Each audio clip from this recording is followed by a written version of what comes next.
Antonio. Good morning, good afternoon, good night to everyone. Thank you, Anna Maria, for inviting me. Bonjour, bonsoir à tous. Merci à Anna Maria de m'avoir invité à ce webinaire. Et merci Sandra de m'avoir présenté. Est-ce que vous m'entendez? Alors, j'aimerais partager mon écran, mon PowerPoint. Est-ce que c'est possible? I'm sorry, can you tell me again? I don't understand. Can I share my PowerPoint? Yes, you can. Oui, vous pouvez partager votre PowerPoint. Est-ce que quelqu'un peut aider, peut faire d'Antonio un co-hôte? Antonio, vous pouvez partager votre écran.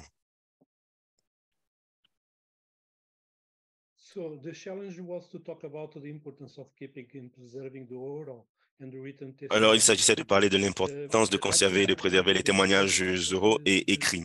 The matter is to change to preserve our archives, and we need to know what about we are Pour préserver nos archives, on doit savoir de quoi il est question. Je commencerai par illustrer brièvement quelques caractéristiques de ce que nous appelons les documents d'archives. Cela nous aidera à comprendre certains aspects et exigences relatifs à leur gestion, leur conservation et leur accès. I'm sorry, were you referring that you have a PowerPoint presentation? Antonio, vous avez une présentation PowerPoint. Si vous en avez une, elle n'est pas visible. No, we are not saying your PowerPoint if you have it. Votre PowerPoint n'est pas visible. Si vous n'en avez pas, pas de souci. Vous pouvez faire votre présentation, mais si vous en avez une, elle n'est pas visible. Il y a une option en bas d'écran. Vous avez l'option partage d'écran en vert. Yes, now. Sorry, Yes. it's the first time I do We this. can see it now. Thank you.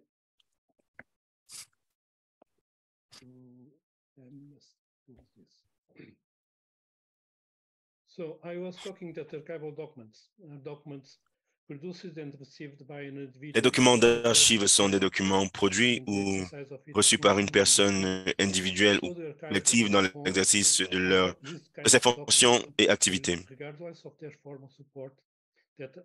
Ainsi, l'archive est l'ensemble des documents, quel que soit leur forme ou leur support, organiquement produits ou accumulés et utilisés par une personne, une famille ou une entité collective.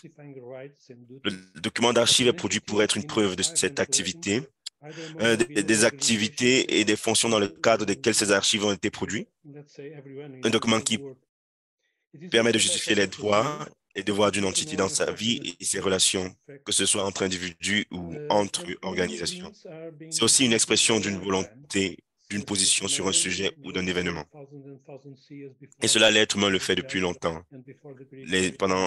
À l'époque des Sumériens, la préhistoire, depuis l'époque de Jésus.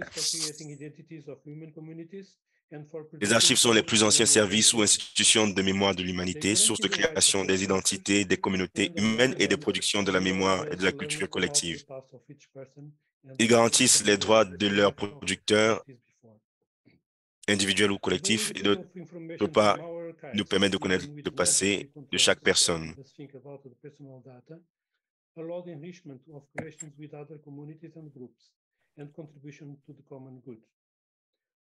La disponibilité des informations de nos archives, même avec les contrôles nécessaires, permet d'enrichir les relations avec d'autres communautés et groupes et de contribuer au bien commun. Et pour moi, il est important de souligner quelques caractéristiques des archives.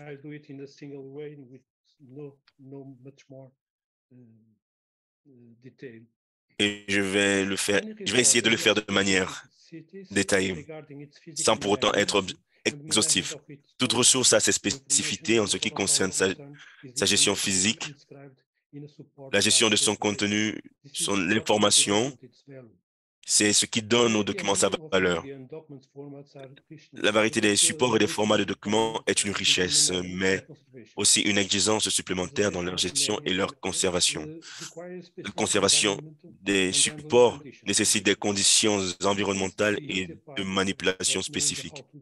C'est la partie la plus facile du savoir-faire, surtout lorsqu'il s'agit du papier. Nous savons très bien comment gérer les documents en papier et comment les préserver en garantissant leur authenticité. I'm sorry, Anthony, for interrupting. Can you please talk a little bit slower so translators can do their job? I'm sorry for interrupting. Est-ce que vous pouvez parler plus lentement pour les interprètes, s'il vous plaît?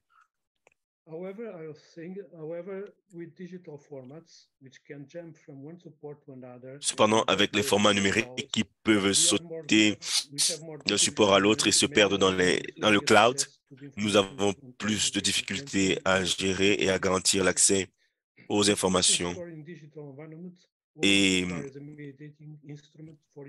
leur authenticité. L'information stockée dans les environnements numériques nécessite un instrument de médiation pour le décodage de la lecture. Les supports et équipements, hardware et software deviennent obsolètes, ce qui oblige à migrer les fichiers vers de nouveaux formats et supports. De plus, le document numérique nous trompe sur son authenticité. Par exemple, si vous enregistrez un email au format PDF, un format accepté comme adéquat pour la conservation de documents numériques, personne ne garantit que ce fichier reproduit réellement l'email original. Et par conséquent, l'information présentée ne garantit pas son authenticité et sa conformité au document original, autant pour moi. Dans ce contexte, les documents d'archives ont des exigences très similaires à celles des livres dans les bibliothèques. Cependant, les informations qui y sont enregistrées présentent des spécificités qui les différencient et nécessitent un traitement technique particulier, plus complexe que la réalisation d'un catalogue de bibliothèque ou d'un inventaire de musée. Les documents d'archives sont généralement uniques, originaux, même s'il peut y avoir des copies. Et leur objectif implicite est de servir leur producteur en garantissant l'authenticité des informations contenues. Si un document original est perdu, il n'y aura pas de copie pour le remplacer. Et s'il y en a une, elle ne remplace pas la validité de l'original. Un autre aspect important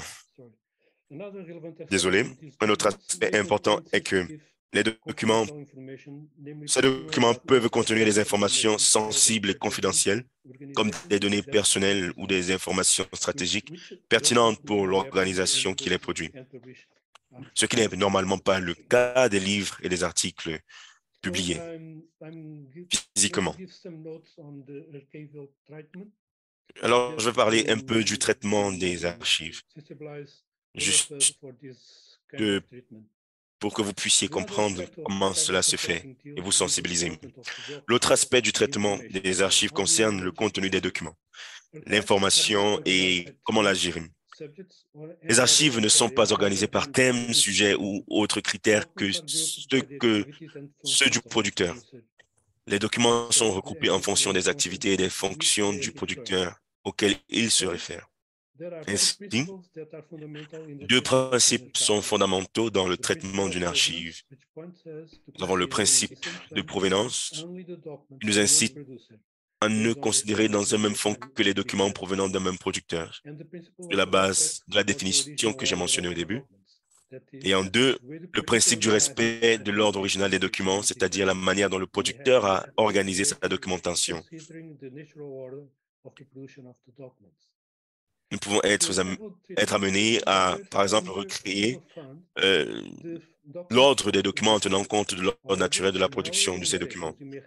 Le traitement archivistique rassemble sous un fond unique les documents d'un producteur. Cependant, dans nos organisations, nous pouvons avoir des documents qui appartiennent à plusieurs producteurs, mais que nous ne voulons pas archiver. Par exemple, des documents produits par une personnalité importante ou par un collectif antérieur qui était lié à notre mouvement, mais qui, entre-temps, a cessé son activité. Cette documentation doit constituer pour chaque producteur un fonds, une archive. Dans les archives, nous ne décrivons pas les documents seuls pour produire un catalogue. Nous insérons leur description dans une description à plusieurs niveaux de l'archive. Et je vais vous présenter les niveaux que nous devons prendre en compte dans la description d'une archive. Alors, nous avons la description globale dans le fond ou dans les fonds de l'entité productrice et de ses archives. Nous avons le niveau des sections. C'est une structure organique ou fonctionnelle de l'entité productrice. Par exemple, le secrétariat général de Pax Romana peut être une section. On peut avoir une section pour chaque secrétariat général. Et nous avons les séries. C'est un groupe de documents ayant la même fonction ou se rapportant à une tâche spécifique.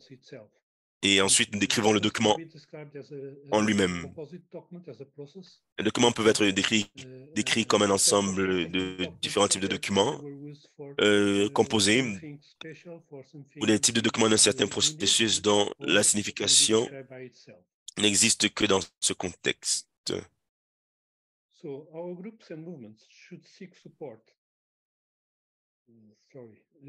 Désolé. Cette structure d'information permet de fournir à l'utilisateur interne ou externe, un chercheur par exemple, le contexte des documents. En rendant ces informations disponibles par le biais d'une interface de recherche sur le net, il sera possible d'associer chaque unité d'archive à sa représentation numérique et de l'offrir à la consultation en ligne, ce que nous appelons des salles de lecture virtuelles. Nos groupes et mouvements doivent rechercher le soutien et la collaboration nécessaires à l'organisation et à la description de leurs archives, à leur stockage et à leur conservation et, dans la mesure du possible, à leur accès par d'autres personnes qui ont besoin de les consulter avec une bonne raison.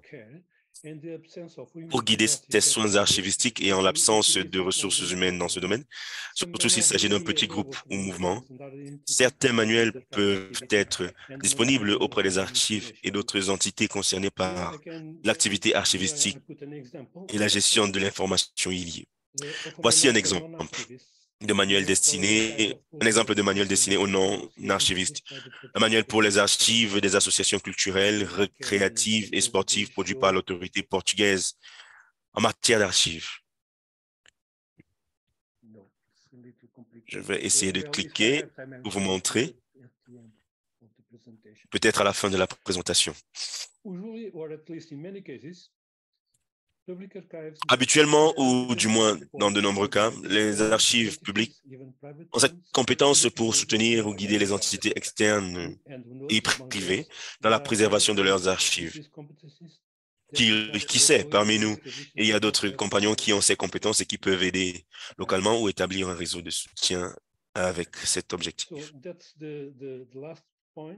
Alors, le dernier point de ma présentation.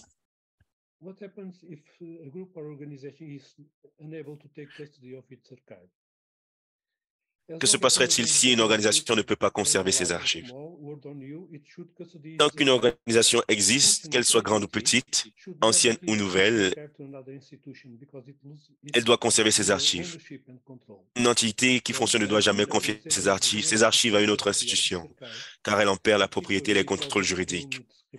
Ainsi, lorsqu'un groupe ou une organisation n'a pas la possibilité d'assurer la préservation de ses archives, en raison des volumes, elle peut choisir un dépositaire pour ses archives. Ce choix doit tenir compte de la capacité de l'entité à traiter et à rendre la documentation consultable, mais aussi à garantir l'intégrité des archives, la protection des intérêts du mouvement ou du groupe qui les produit et la capacité à les conserver à long terme. Le producteur des archives, le mouvement, le groupe, le collectif, etc., doit, en un, être assuré qu'il aura accès aux documents lorsqu'il en aura besoin. En deux, établir des règles, des permissions et des autorisations concernant l'utilisation des documents et des informations contenues. Trois, ils ne doivent pas accepter un traitement technique inadéquat des archives, que ce soit au niveau physique ou intellectuel. Il doit donc surveiller le processus de traitement des archives et les actions qui peuvent nuire aux archives, par exemple, ne pas autoriser l'élimination de documents parce qu'ils ont été numérisés et qui ne sont plus nécessaires. En quatre, s'assurer que les archives ne seront pas transférées à une autre organisation sans autorisation ou sans accord de dépôt. D'autres aspects doivent également être pris en compte dans le cadre institutionnel d'un dépôt d'archives. Par exemple, étant donné le statut de Pax Romana en tant qu'organisation ecclésiastique mondiale, les archives de ces mouvements, le MIEC et le MIC, sa structure organique, sa structure au niveau, je veux dire, devrait être conservée dans les archives du Vatican ou dans des archives équivalentes. Mais il n'est plus logique que les archives de ces structures locales ou des mouvements affiliés ou associés aient la même destination. Les archives doivent rester, dans la mesure du possible, dans l'espace territorial où se trouve l'entité qui les a produits. Les archives du mouvement d'un pays doivent être conservées et accessibles dans une institution d'archives de ce pays. Les responsables du mouvement ou du groupe trouveront l'institution d'archivage la plus appropriée, qu'il s'agisse des archives de l'Église, d'un diocèse ou d'une congrégation. Mais il peut aussi s'agir des archives d'une université ou d'un service d'archives public. Mais j'insiste, une entité en plein exercice de ses fonctions doit s'occuper elle-même ou directement de ses archives. Je reste à votre disposition pour toute question que vous pourriez avoir au cours de ce webinaire et si possible, lors de conférences ultérieures. J'ai quelques références, je ne sais pas si je peux les commenter. Alors, voici le lien du guide portugais. Désolé, je n'ai pas eu de temps de chercher ou alors de trouver d'autres mémoires. Et voici le lien du Conseil international sur les archives. C'est la section des archives sur les traditions religieuses ou confessionnelles. Et voici le lien vers les ressources de l'ICA. J'ai aussi inclus le standard international général des descriptions archivales.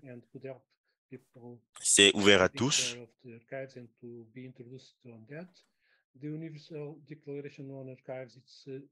Nous avons aussi la déclaration universelle sur les archives qui permet la compréhension du rôle des archives. Nous avons aussi le document d'archives électroniques. C'est un guide pour les archivistes. C'est vrai, mais c'est une ressource importante ou alors utile pour ceux qui travaillent dans des organisations comme la nôtre et qui veulent conserver leur mémoire et les archives. Et le dernier lien, c'est en portugais, désolé. C'est l'introduction à la préservation numérique. Et c'est un domaine dans lequel je ne suis pas expert, mais vous pouvez consulter ce lien. Merci pour l'opportunité. Merci de m'avoir invité.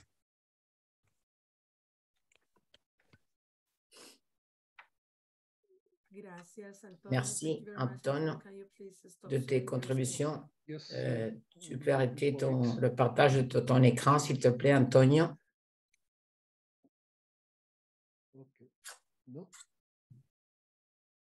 Okay. It seems so. Mhm. Thank you very much.